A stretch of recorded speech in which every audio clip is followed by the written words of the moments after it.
자, 고생 많으십니다. 자, 이제 제3절을 보시죠. 네, 사업 절차입니다.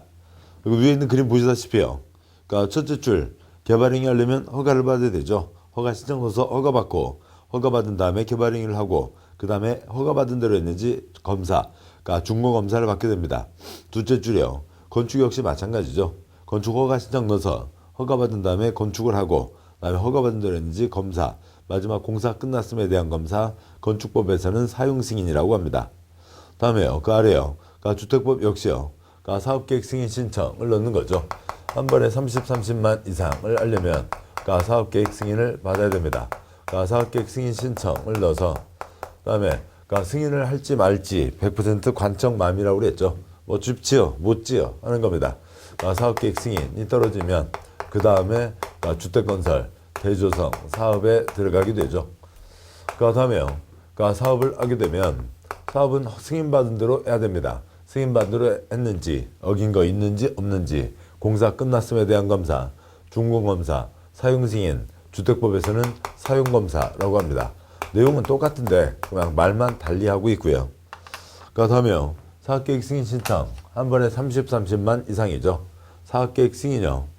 그러니까 아파트를 짓게 되면 그러니까 깨끗하게 보존되어 있던 땅을 싹 밀고 거기에 콘크리트가 들어서게 됩니다. 그래서 그러니까 국토의 개발과 보존에 대한 결정, 보존되어 있던 땅을 개발로 바꾸는 거죠. 누가 하는 거고요? 시댁이 합니다. 시도지사, 대도시시장이 승인을 하게 되는 거고요. 그러니까 국가 차원의 문제는 국토부 장관이 승인을 하고 찌끔한 거는 시장 군수가 승인을 합니다. 승인받았으면 사업에 착수해야죠. 일반적으로 착수 두 글자, 2년인데 그러니까 건축법에서는 5년으로 잡고 있습니다. 5년 내 착수해야 된다. 그 다음에 사업 끝나고 검사를 받게 되는데 일반적으로는 승인해준 사람이 내가 도면, 도장 찍어준 대로 제대로 했냐 검사라는 게 기본입니다만 주택법에서는 사람이 다릅니다. 사업계획 승인은 중요한 정책 결정, 사용검사는 도면대로 지었냐 검사를 하는 거죠. 그래서 그러니까 도면대로 했냐 가장 간단한 검사니까 가장 말단 시군구가 합니다. 그러니까 국토부 장관이 승인한 경우에는 국토부 장관이 검사를 한다라고 되어 있고요. 그러니까 굵은 1번 사업계획 승인 신청 111 사업계획 승인 신청 대상이 주택법 적용 대상이죠. 앞에 있었던 문장입니다. 동그라미 1번 30만 이상을 하려면 사업계획 승인권자에게 사업계획 승인을 받아야 된다. 지역주택시장의 공급을 통제한다는 얘기고 동그라미 3번 예외 단독주택 50호 이상대 사업계획 승인 받는 경우 동그라미 4번 예외 그러니까 공동주택 50세대 이상 때 사업계획 승인을 받는 경우가 있습니다. 뭐 다음 쪽에 동그라미 5번 뭐 주상복합 다음에 농어촌 주거환경 개선사업의 경우에는 사업계획 승인을 받지 않는다라고 되어 있는데 그건 뭐 세부적인 사항이고 시험 나온 적 없습니다. 112가 사업계획 승인권자요. 누구한테 승인 신청을 할 거냐고요. 그러니까 결론 그러니까 구청장은 승인할 수 없다고 되어 있습니다. 자 이거면 됐어요. 구청장은 승인할 수 없다. 됐습니다. 그러면 다 끝났죠. 자, 왜 그러냐면 그러니까 사업계획 승인 자체가 지역 주택시장의 공급을 통제하겠다라고 하는 그러니까 지역 주택시장 공급에 대한 얘기이고 그 통제에 대한 얘기고 근데 서울에 25개 구가 있는데 구마다 독립적 주택시장이 서는 거 아니죠. 그러니까 뭐 도봉구 시장 따로 있고 노원구 시장 따로 있고 그런 거 아닙니다. 뭐 강남구, 서초구, 송파구 각각 따로 있는 거 아니죠. 구청장이 승인하는 게 아니라고요. 뭐 서울로 따져보면은 뭐 강북과 강남, 그리고 강북에도 저쪽 뭐 쌍문동 쪽, 그 다음에 두 번째로는 저쪽 강서구 쪽, 그렇게 두 가지로 구분될 수가 있고, 그 다음에 아래쪽으로 뭐 영등포, 서초 강남, 그 다음에 뭐 둔촌동 그렇게 세 동으로 구분될 수는 있겠습니다만, 뭐 서울이 구마다 시장이 성립되는 거 아니죠. 됐습니다. 그러니까 시댁, 국토의 개발과 보존에 대한 결정, 시댁이 원칙, 지금한 거는 시장군수도 한다. 국가 차원의 것은 국토부 장관이 한다. 크고 작고 지금한 거는 10만 제곱미터로 구분한다. 거기까지입니다. 112 첫 번째 표요. 국토의 개발과 보존에 대한 결정, 시댁이 원칙이죠. 두 번째 표요. 사업계획 승인, 구청장은 승인할 수 없다. 라고 하는 거죠. 그 아래 문장이요. 3번에 30만 이상을 하려면 다음 사업계획 승인권자에게 제출하고 사업계획 승인을 받아야 된다. 작은 1번. 대지면적이 10만 제곱미터 이상이면 시도지사, 대도시장이 승인하는 게 기본이고 작은 2번. 대지면적이 10만 제곱미터 미만이면 시장군수도 승인을 한다. 작은 3번. 국가, 한국토주택공사가 시행하는 경우나 다음의 경우, 그러니까 에는 국토부 장관이 승인한다는 건데, 첫 번째 점, 국토부 장관이 지정고시한 지역에서 사업을 합니다. 두 번째 점, 국토부 장관이 지정고시하는 지역에서 사업을 합니다. 세 번째 점 생략하고요. 뭐 그런 경우에는 작은 3번 국토부 장관이 승인한다 라고 하는 겁니다. 그러니까 1-2번 하나의 주택단지인데 공구별로 분할해서 건설 공급할 수 있다 라고 하는 게 있습니다. 동그라미 1번 공구란 하나의 주택단지에서 대통령으로 정하는 기준에 따라 둘 이상으로 구분되는 일단의 구역으로 착공신고, 사용검사를 별도로 수행할 수 있는 구역을 말한다. 그 뒤에서 보겠습니다만 사용검사를 받게 되면은 이제 마지막 돈 잔금을 받을 수가 있는 겁니다. 그러니까 큰 덩어리를 하나로 할 수도 있습니다만 자그맣게 끊어서 하면은 훨씬 자본 회전 속도가 빨라지게 되는 거죠. 그러니까 동그라미 2번 생략하고요. 동그라미 3번 전체 세대수가 600세대 이상인 단지는 공구별로 분할하여 주택을 건설 공급할 수 있다. 동그라미 4번 공구는 다음 기준을 모두 충족하여야 한다. 1번 다음에 해당하는 시설을 설치하거나 공간을 조성해서 6m 이상 폭으로 공구간 경계를 설정할 것. 그 가나다라 경계에 대한 얘기 빼고요. 작은 2번 공구별 세대수는 300세대 이상으로 할 것으로 되어 있습니다. 600세대 이상 덩어리를 300세대 이상 덩어리로 끊어서 할 수가 있다. 그게 공구별 분할이죠. 공사 구간, 공사 구역 그런 겁니다. 뭐 한 덩어리로 사업을 하게 되면 그러니까 사람들 이것저것 주택 단지니까요. 주택과 부대시설, 복리시설 다 갖추어져 있는 상태에서 들어와서 생활을 하게 되니까 편합니다. 그런데 300세대 이상으로 끊어서 할 수가 있다고요. 그러면 109는 공사가 끝나서 입주해서 살고 있는데 209는 아직 꿍꽝 공사를 할 수 있다는 얘기죠. 그러면 부대시설, 복리시설 다 안 갖춰져 있을 수도 있습니다. 상가도 아직 완성되지 않았고 어린 놀이터도 없고 그러니까 깐내기 엄마 젖 먹고 새근새근 잠잘 자고 있는데 꿍꽝 애기 깨서 앵앵거릴 수도 있다고요. 깐내기 내 이놈 울지마. 건설회사 돈 벌어야지 울지마. 뭐 그런 얘기입니다. 한 번에 지으면 편합니다만 이렇게 하면은 사람들은 들어와서 사는 사람들은 불편하지만 건설회사는 이거 다 끝내고 마지막 돈 받는 게 아니라 끊어서 돈 받을 수 있으니까 훨씬 돈 돌리는데 도움이 되는 거죠. 600세대 이상 단지를 각 300세대 이상으로 끊어서 갈 수 있다. 뭐 경비, 관리, 청소에 가장 효율적인 게 300세대입니다. 그쪽 계산으로요. 그래서 하나의 단지이죠. 하나의 단지인데 그냥 공사만 끊어서 들어가는 겁니다. 단지가 끊어지는 건 아니죠. 6m 경계는 둬야 된다라고 하는 게 있습니다. 그러니까 131 그러니까 주택건설 대지의 소유권 확보가 있습니다. 먼저 문장 그러니까 동그라미 1번 보고 오시면 동그라미 1번 주택건설 사업계획 승인을 받고자 하는 자는 해당 주택건설 대지의 소유권을 확보해야 된다라고 되어 있습니다. 대지의 소유권을 갖춰야 되겠죠. 그게 기본입니다. 자, 왜 그러냐면 A라는 집장사가 그러니까 집을 지어서 판다고요. 그러니까 이 307호를 B에게 팔 때 콘크리트만 팔아요? 대지 지분도 같이 넘겨요? 대지 지분도 같이 넘겨야 되죠. 자, 그러니까 콘크리트와 지분을 같이 넘겨야 되니까 집을 지으려면 대지에 대한 소유권이 있어야 됩니다. 이게 당연하다고요. 근데 지금 사업계획 승인 신청을 지금 보고 있는 상황이죠. 그런데 특별한 경우에는 소유권을 확보하지 않았어도 그러니까 사업계획 승인을 신청할 수 있다. 그러면 이 경우에는 나중에 콘크리트만 넘긴다는 게 아니라 사용검사에서 그다음에 이제 보존 등기하고 그러니까 소유권 이전 등기 잔금받고 이전 등기를 하게 되는데 그러니까 이때쯤 돼서는 소유권을 다 확보해서 문제없이 콘크리트와 지분을 같이 넘겨줄 수 있을 거라고요. 그런 특별하게 믿을 수 있는 경우에는 이때 당시에는 소유권 다 100% 확보하지 않아도 된다라고 하는 그런 뜻입니다. 표가 옆으로 6칸인데요.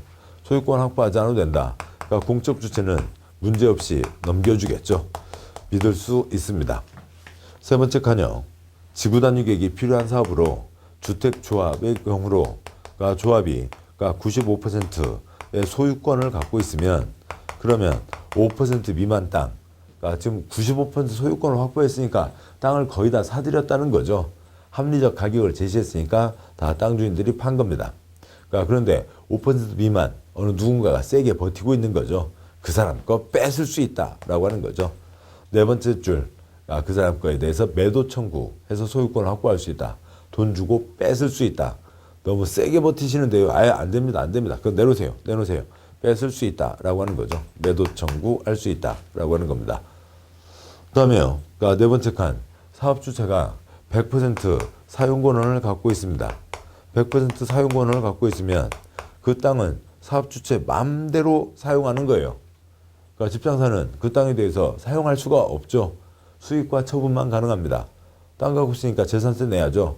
그러니까 잔금 치르면 이 사업 주체가 사용권을 갖고 있는 사람이 잔금을 치르면 소유권 당연히 넘어가게 되어 있는 그런 상태를 얘기하는 겁니다. 잔금 안 치르면 그냥 그 땅 주인 세금 내는 거고요. 잔금 치르면 이 사람에게 넘어가는 거고요. 누구 마음대로예요? 사업 주체 마음대로죠. 그냥 이것까지 오다가 이쯤 온저리에서 잔금 치르고 소유권 확보해서 지분까지 넘겨주면 됩니다. 다섯 번째, 여섯 번째 칸요. 지구 단위 계획이 필요한 사업으로 사업 주체가 80% 이상에 대해서 사용 권한을 갖고 있습니다. 소유권 하나도 없을 수도 있죠. 100% 아니고 80%만 사용 권한을 갖고 있어도 사업계획 승인을 신청할 수 있다라고 하는 거죠. 그래서 사업계획 승인을 해서 사업계획 승인을 받으면 셋째 줄이죠. 그러면 넷째 줄, 그 대상 땅에 대해서요. 80%는 사용 권한을 갖고 있는 거죠. 80%는 이미 사용 권한을 갖고 있습니다. 그러면은 다섯 번째 칸, 그 나머지 땅 중에서 10년 안 된 사람 거는 다 매도 청구 뺏을 수가 있다고요. 자, 그리고 80%에다가 여섯 번째 칸이요. 95%, 즉 15% 더 사용 권한을 확보하게 되면 100년 된 사람 것도 싹 뺏을 수가 있다라고 하는 거죠. 그런 뜻입니다. 이 땅 뺏기게 된 사람들은 애고애고, 전혀 생각지도 않고 있었는데 이 주택법을 모르신다면 집장사한테 땅을 뺏기게 되는 거죠. 땅 사서 갖고 있는 지 9년 10개월 됐습니다. 언제라도 뺏기게 된다고요. 땅 사서 5대조 할아버지부터 그 땅에서 농사 짓고 살고 계셨어요. 조선 때 선조 때부터 지금 그 땅을 소유하고 있었습니다. 그러더라도 뺏길 수 있다라고 하는 거죠. 아주 센 얘기입니다. 문장으로 보시죠. 동그라미 1번, 대지 소유권을 확 가지고 있어야 된다. 동그라미 2번, 다음 경우에는 대지 소유권을 확보하지 않았어도 사업계획 승인을 신청할 수 있다. 1번, 국가지방자치단체, 토주택공사, 공적 주체. 2번, 사업주체가 주택건설 대지의 소유권을 확보하지 못하였으나 해당 대지를 사용할 수 있는 권한을 100% 확보한 경우, 문제없이 다 잔금만 치르면 되니까 문제가 없는 겁니다. 3번, 국토계획법 지구단위계획 결정이 필요한 주택건설 사업으로 해당 대지 면적 80% 이상 사용할 수 있는 권한을 확보하고 권한을 확보하지 못한 대지가 매도 청구 대상이 되는 대지에 해당하는 경우. 여기는 아예 처음부터 80%인데 20년 된 사람이 있으면 그때는 아예 여기부터는 처음부터 이렇게 제끼고 빼고 사업계획 승인 신청이 들어가야 되는 거죠. 다음에 4번이요. 국토계획법 지구단위계획 결정이 필요한 주택건설 사업으로 등록 사업자와 공동으로 사업을 시행하는 지역 직장 주택조합의 경우에는 해당 대지 면적 95% 이상 소유권을 확보하고 소유권을 확보하지 못한 대지가 매도 청구 대상이 되는 대지에 해당하는 경우가 있습니다. 동그라미 3번 해설, 사용할 수 있는 권한. 토지 매수 예정자가 계약금을 지급하지 않거나 계약금만을 지불한 상태에서 토지 사용 승낙서만 있다면 매수 예정자는 담당 관청에서 개발인 허가나 건축 허가를 받을 수가 있다. 또한 매수 예정자가 중도금과 잔금을 치르지 않더라도 이미 허가가 나 있다면 허가를 추가할 수 없게 되고 토지 사용을 중단시킬 수도 없다. 사용권을 가진 사람 집 마음대로다 라고 하는 뜻입니다. 1, 3, 2 소유권 관련한 매도 청구 절차. 동그라미 1번 이쪽을 얘기하는 거죠.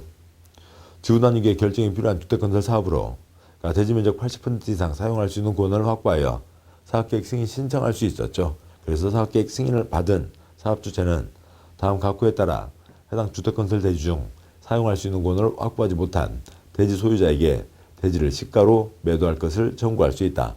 이제 민법족보에서 뺏는 거죠. 공법족보에서 뺏는 것은 수용, 민법족보에서 뺏는 것은 매도 청구.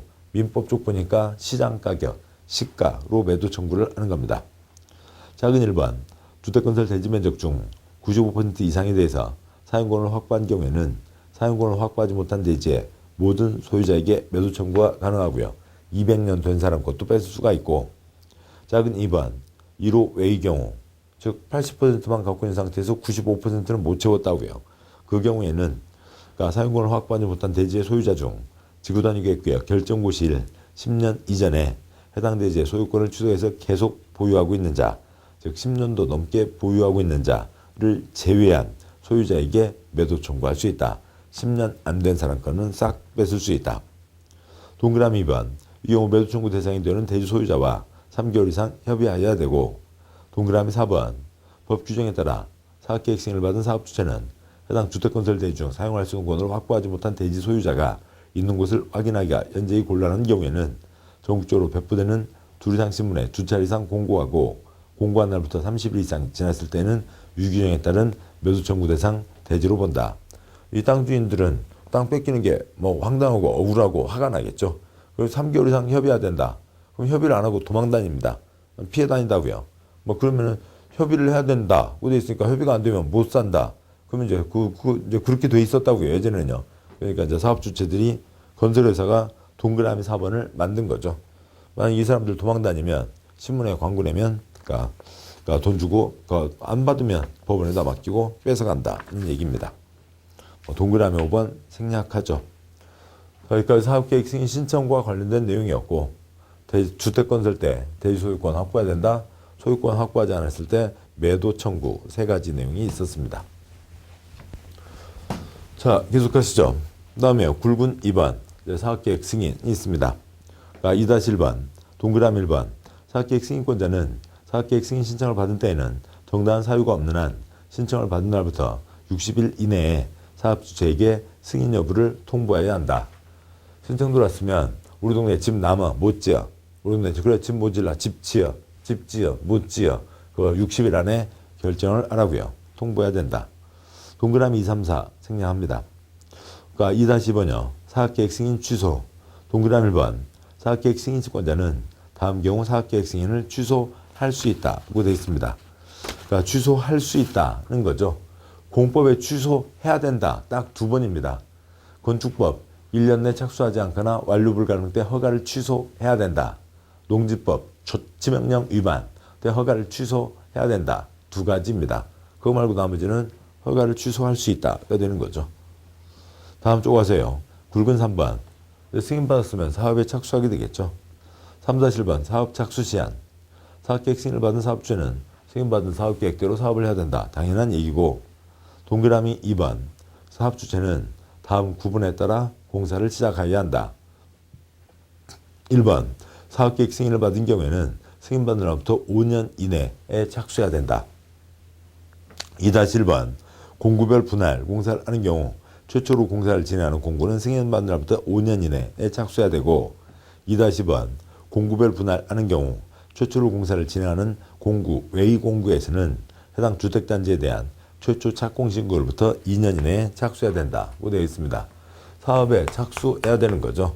사업에 착수해야 됩니다. 근데 여기는 공구 분할을 하고 있다고요. 그러면 승인을 받았죠. 승인을 받았으면 5년 이내 착수해야 됩니다. 승인받았으면 5년 이내가 착수를 해야 되는 거죠. 나머지들은 여기 이제 그러니까 집 짓는데 보통 3년인데요. 사는데 계속 공사할 수 있죠. 여기 또 2년, 여기서 또 2년, 여기서 또 2년. 그러면 6년 걸리면 사람 살 수가 없는 거죠. 나머지는 최초부터 2년 이내에 착수해야 된다. 여기만요. 5년, 착수 2년입니다. 이 경우 5년, 이 경우에는 1년 범위에서 연장할 수 있다. 동그라미 3번, 1년 범위에서 연장할 수 있다라고 하는 게 있었죠. 3-2번, 간선시설이라고 하는 게 있습니다. 그러니까 연결시키는 시설을 말하는 거예요. 동그라미 1번, 간선시설이란 도로, 상수도, 하수도, 전기, 전기파이프, 가스파이프, 통신파이프, 난방파이프 등 주택단지 안의 기관시설을 해당 주택단지 밖에 있는 동종의 기관시설에 연결시키는 시설을 말한다. 첫 번째 점 생략하고요. 두 번째 점 생략하고요. 가래 괄호 사업주체가 설치하는 게 원칙. 당연한 얘기입니다. 여기에 도로가 있고 이쪽 주택단지가 있다고 치죠. 그러니까 주택단지가 있으면 그러니까 여기에 각 집마다 수도꼭지 열면 따뜻한 물 나와야 되는 거죠. 아니면 난방파이프 그러니까 겨울에 밸브 열면 뜨거운 물 돌아야 됩니다. 그런데 그러니까 여기 뭐 단지에서 난방하는 경우도 있겠습니다만 난방파이프를 끌어온다고 치죠. 그러면 그러니까 도로 밑에 난방파이프가 지나가고 있습니다. 여기까지 끌어와야죠. 이 끌어오는 연결시키는 부분을 간선시설이라고 합니다. 단지에 주택과 부대시설, 복리시설은 당연히 사업주체가 설치하는 게 원칙인데 여기 연결시키는 이 부분은 누가 할 거냐고요. 당연히 상식으로 사업주체가 해야 되는 거죠. 입주한 분들이 307호 아줌마, 308호 아저씨가 꽃갱이 들고 나와서 연결시키는 거 아닙니다. 그런데 집장사가 집을 짓는 게 좀 덩어리가 되면 이것까지도 우리 세금으로 연결시켜줘라 라고 하는 거죠. 동그라미 2번, 사업주체가 100호 이상의 주택건설, 리모델링 경우 100세대 이상 증가하는 경우 또는 16,500제곱미터 이상 대조성 사업 시행하는 경우에 다음 예자는 해당 간선시설을 설치해야 된다. 사업주체를 도와줘라 라고 하는 거죠. 100호 이상, 다음에 16,500, 5,000평 언저리를 얘기합니다. 그 정도 될 때는 다른 사람이 도와줘야 된다. 1번, 지방자치단체는 도로 상하수도를 연결시켜주고 2번, 해당 지역에 전기파이프, 통신파이프, 가스파이프, 난방파이프 그것들을 책임지는 사람, 공급하는 자가 해당 파이프를 연결시켜주고 3번, 국가는 우체통을 묻어줘라. 채통머리 없이 우체통이 아니고요. 우편사무는 국가사무입니다. 만약에 우편사무도 민영화하면 어떻게 될까요? 그 예전에 영화 집으로 기억나세요? 이렇게 말씀을 못 하시는 그런 이제 장애를 갖고 있는 할머니가 있고 서울에 이제 그냥 못된 그 손주놈이 왔었잖아요. 그러다 이제 투닥투닥 하다가 할머니의 따뜻한 마음 알고 따뜻하게 이제 마음 안고 이제 다시 집으로 가게 됩니다. 그렇게 하는데, 걔가 할머니한테 할머니 그동안 고마웠어요. 할머니가 끓여준 닭백숙, 삼계탕이 가장 맛있었어요. 편지를 보냈다고요. 근데 그 할머니 집까지 그 우표딱지 하나가 얼마예요? 120원인가요? 160원인가요? 그러면 편지를 보내줘야 된다. 서울에서 여기가 120원짜리 우표 사서 붙였습니다. 만약에 민간 회사라고 보자고요. 그러면 그 120원 우표값 받으려고 저 산동네까지 오토바이 타고 들어갔다 오고 그런 걸 하겠어요? 민간이면 안 하죠. 돈 안 되는 건 안 하는 겁니다. 그건 민간에게 맡길 수가 없는 거죠. 그건 국가가 해야 되는 겁니다. 국가 사무니까 우체통은 국가 업무고요. 그다음에 도로 상하수도는 지방자치단체 사무에 해당합니다. 그래서 자 결론이요. 여기에서 1, 2, 3 세 가지가 있는데 그냥 1번이 쉽네요. 지방자치단체 6글자, 도로 상하수도 6글자, 지방자치단체 도로 상하수도입니다. 지방자치단체 도로 상하수도 됐어요. 나머지 파이프는 파이프 사업자가, 국가는 우체통이 있는 거죠. 100호 이상 16,500 갖고 시험 나온 적 없습니다. 그러니까 도로 상하수도는 지방사무다라고 하는 게 초점이죠. 동그라미 3번, 4번 생략합니다. 3-3번 감리자 지정이요. 도장받은 도면대로 짓고 있는지 불법자재 쓰는지 안 쓰는지 감독하는 게 감리자입니다. 동그라미 1번 사업계획 승인권자는 주택건설 사업계획 승인을 했을 때나 시장수구청장이 리모델링 허가를 했을 때에는 어찌고법 저찌고법에 따른 감리자격이 있는 자를 해당 주택건설공사 감리할자로 지정해야 된다. 1번, 2번 생략하고요. 사업계획 승인권자가 감리자를 집어넣는 겁니다. 동그라미 2번 아래 표요. 감리자 지정을 누가 하냐고요. 5칸. 두 번째 칸 개발사업, 공익사업이죠. 덩어리 큰 공익사업 관청에서 감리자를 넣는 겁니다. 세 번째 칸 정비사업, 덩어리 큰 공익사업 관청에서 감리자를 넣는 겁니다. 5번째 칸 주택법, 사익사업이지만 덩어리가 큰 대규모 사업이죠. 관청에서 감리자를 넣는 겁니다. 4번째 칸 건축법, 찌그만 거죠. 지붕 있으면 건축물, 1년에 10만 건 넘는 건축이 이루어집니다. 그거를 관청에서 다 개입할 수가 없죠. 그러니까 건축주, 개인이 감리자를 지정하는 겁니다. 동그라미 2번 단사업주체가 국가 지방자치단체, 토주택공사, 지방공사 또는 대통령으로 정하는 자인 경우나 도시형 생활주택에 대해서는 그렇지 않다. 그러면은 국가주방, 토주택공사, 지방공사인 경우에는 믿을 수 있는 거죠. 그러니까 문제가 안 되고, 그다음에 30세대 미만인 경우에는 건축주, 30세대 이상인 경우에는 사업주체가 감리자를 정한다. 도시형 생활주택의 경우에는 그쪽 도시형 생활주택 그 짓는 집장사, 사업주체가 한다고요.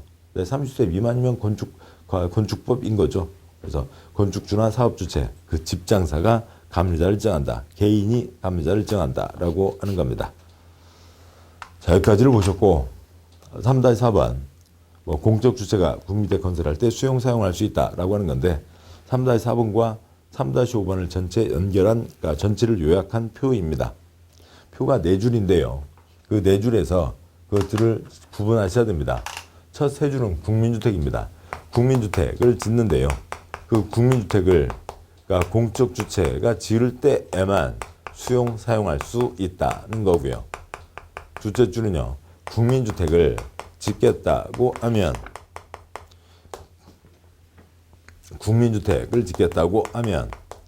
신도시 노른자 땅 채비지 반까지 사갈 수가 있는 겁니다.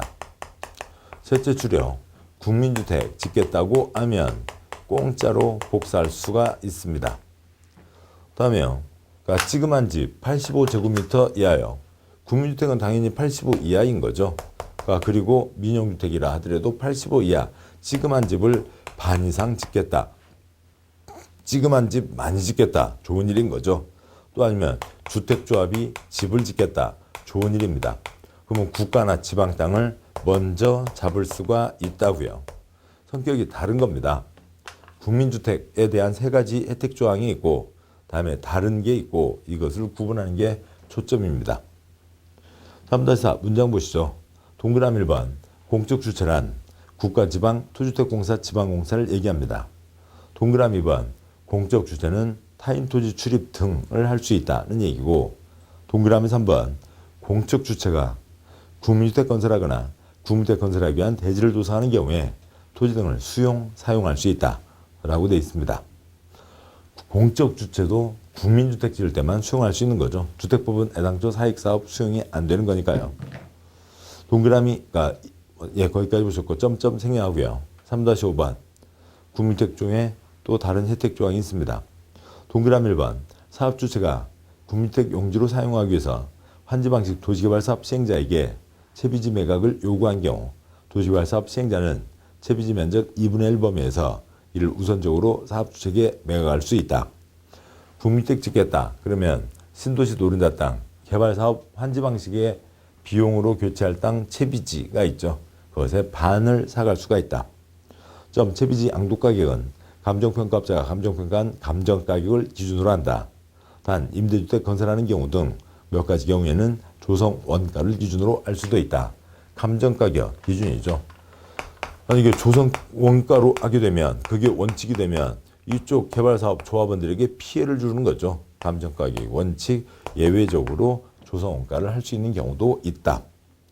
동그라미 2번 국민주택 건설 공급하는 사업주체는 주택건설 대조성 사업을 시행할 때 필요한 경우 등기소 그 밖의 관계행정기관장에게 필요한 서류 열람 등사 복사를 얘기하는 거죠. 등본 초본 교부를 무료로 청구할 수 있다. 공짜 복사할 수 있다.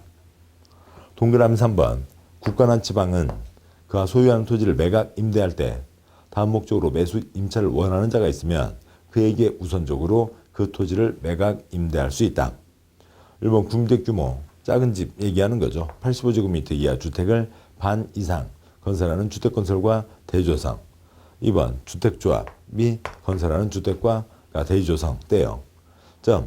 그러면 이 사람들은 국가 지방 땅 먼저 잡았으면 큰 혜택을 받은 거죠. 사업에 착수해야죠. 착수 기본적으로 2년입니다. 건축법 착수 1년, 주택법 착수 5년, 사업계획 승인받고 착수요. 그거 말고는 대부분 착수 2년이죠. 국가 지방은 이 규정에 따라 토지를 매수하거나 임차한 자가 매수일 임차일부터 2년 이내 해당 주택을 건설하지 않거나 대조성 사업을 시행하지 않으면 환매하거나 임대계약을 취소할 수 있다.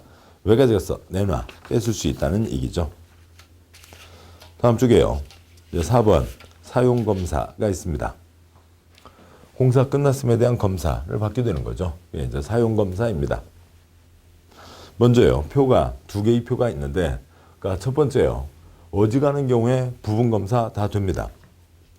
표의 둘째 줄, 첫 번째 표의 둘째 줄 국토계획법 개발행위에서는 부분검사가 안 돼요. 왜냐하면 개발과 환경과 시설은 세트로 가야 되는 거죠. 부분검사가 안 됩니다. 그거 빼고 셋째 줄 개발사업 부분검사 가능합니다. 넷째 줄 정비사업 부분검사 가능합니다. 건축법 부분검사 가능합니다. 주택법 부분검사 가능하다고요. 우리 시험 주관식 없죠. 이름 갖고 혼동하지 마시고 이름에 너무 신경 쓰지 마시고 전체 검사와 부분 검사. 다음 두 번째 표요. 이제 곧 보실 문장입니다만, 그러니까 표의 첫째 줄이 원칙이죠. 그러니까 당연히, 그러니까 사업 주체가 승인을 받은 사업 주체는 주택건설 대주용 사업을 완료한 경우에는 누구에게요? 시장군수구청장에게 사용검사를 받아야 된다라고 하는 거죠. 이게 기본입니다. 자, 그런데 요구에 대한 예외들이 있어요. 그러니까 이쪽에서 여기 사업주체가 사용검사를 받는데 사업주체가 아니라 사업주체가 부도파산 자빠졌으면 시공보증자 또 아니면 돈 내고 아파트 받으려고 기다리는 그러니까 입주 예정자가 사용검사를 받을 수도 있고요. 집장사가 그러니까 공사비 안 주고 도망다니면 그러니까 시공자도 사용검사를 받을 수가 있는 겁니다. 전체 끝나고 사용검사 받는 게 원칙. 그런데 부분 끝내고 부분에 대해서 부분검사 받을 수도 있습니다. 그 부분검사 이름을 임시사용승인이라고 한다고요. 근데 한 발 더 나가서 전체 끝내고 사용검사 받는 게 원칙인데 그거에 대한 예외로 부분적으로 그러니까 공구별 분할할 수 있었죠. 공구별로 사용검사 받을 수도 있고 동별로 사용검사 받을 수도 있습니다. 얘가 부분이기도 한데 또 요거에 대한 예외이기도 하다고요. 뭐 법이 엉망진창입니다. 부분검사 받을 수 있다고요. 그러니까 부분검사를 받을 수 있으니까 주택건설 때는 동별로, 그다음에 대지종 때는 땅 5덩어리 중에서 3덩어리만 먼저 쓰겠다. 구획별로 부분검사를 받을 수가 있습니다. 한 발 더 나가서 엘리베이터만 문제가 있으면 세대별로도 부분검사를 받을 수가 있습니다. 그런갑다 싶은데 도대체 이게 무슨 얘기냐고요. 5동 중에서 2동, 동별 사용검사 받을 수도 있고 동별 부분검사 받을 수도 있죠. 그 사람들은 도장 찍는 사람들은 편하지만 공부하는 우리들은 죽겠다고요. 무슨 소리인지. 그러니까 우리 시험 범위에 포함되지 않는, 그러니까 포함은 됩니다만 한 번도 나온 적 없는 그러니까 공급 규칙에 그러니까 이쪽은 부분 등기가 되는데요. 이쪽은 등기하지 않고 그냥 쓰게만 해준다. 그런 얘기가 있습니다. 아무튼 뭐 동별 동구행 양쪽에 걸린다. 잡으시면 되겠죠. 시군구역에 검사받는 게 기본입니다. 근데 국가 차원에서 국토부 장관이 승인한 경우에는 그러니까 국토부 장관에게 사용검사를 받는 경우도 있다가 이제 아까 있었죠. 여기까지가 전부 다입니다. 문장으로 보겠습니다. 4-1번 동그라미 1번 사업주체는 사업계획 승인을 얻은 시간은 사업을 완료한 경우에는 사용검사 신청서에 담소를 첨부 제출해서 시장군수구청장의 사용검사를 받아야 한다. 국토부 장관이 사업계획 승인한 경우에는 국토부 장관이 사용검사를 받아야 한다. 동그라미 2번 그러니까 공구별로 분할하여 그러니까 주택건설 사업을 시행하기 위해서 사업계획 승인을 받은 경우에는 완공된 주택에 대해서 공구별로 사용검사, 분할 사용검사를 받을 수도 있고 사업계획 승인 조건의 미행 등 대통령으로 정하는 사유가 있는 경우에는 공사가 완료된 주택에 대해서 동별로 사용검사 받을 수가 있다. 유균형에 의한 사용검사는 신청이 있으면 15일 내에 해야 된다. 동그라미 4번 생략하고요. 4-10번 사업주체가 사용검사를 받는 건데 동그라미 1번 유규정에 불구하고 다음 경우에는 사업주체가 아니라 시공보증자, 시공자, 입주예정자가 사용검사를 받을 수 있다. 작은 1번 사업주체가 파산 등으로 사용검사를 받을 수 없는 경우에는 시공을 보증한 자, 입주예정자가 사용검사를 받을 수 있고 작은 2번 사업주체가 정당한 이유 없이 그러니까 사용검사를 위한 절차를 이행하지 않는 경우에는 해당 주택의 시공을 보증한 자, 시공자, 입주예정자가 사용검사를 받을 수 있다. 집장사가 도망다니면 공사대금 받기 위해서 시공자도 사용검사 신청할 수 있다. 동그라미 2번 생략하고요. 4-3번 임시사용승인 부분검사가 있습니다. 동그라미 1번, 그러니까 동그라미 2번, 그러니까 임시사용승인이란 주택건설 사업 경우에는 건축물의 동별로 공사가 완료된 때, 대조성 사업 경우에는 구역별로 완료된 때를 말한다. 임시사용승인 대상이 공동주택의 경우에는 세대별로 임시사용승인 부분검사 받을 수 있다라고 하는 겁니다. 전체검사, 부분검사 이름을 아시면 되는 거고요. 혀에서 나오시면 되고 그 다음에 빨간색 예외들, 노란색 기본 원칙을 잡고 계시면 그 다음에 붙이는 것 한두 번만 반복해서 보시면 됩니다. 기타 관련 조문들이 있는데 시험에 나온 적 거의 없고요. 그 다음에 뭐 주상복합 임대주택 내용 역시 시험 나온 적 없으니까 생략하도록 하겠습니다. 자, 여기까지 해서 주택건설 절차를 보셨습니다. 사업계획 승인 신청 넣어서 사업계획 승인 받고 사업을 하고 마지막 검사를 받는다 라고 하는 내용이었죠. 자, 고생들 하셨고 잠깐 쉬고 이제 3장 주택의 봉급에 가도록 하겠습니다. 수고하셨습니다.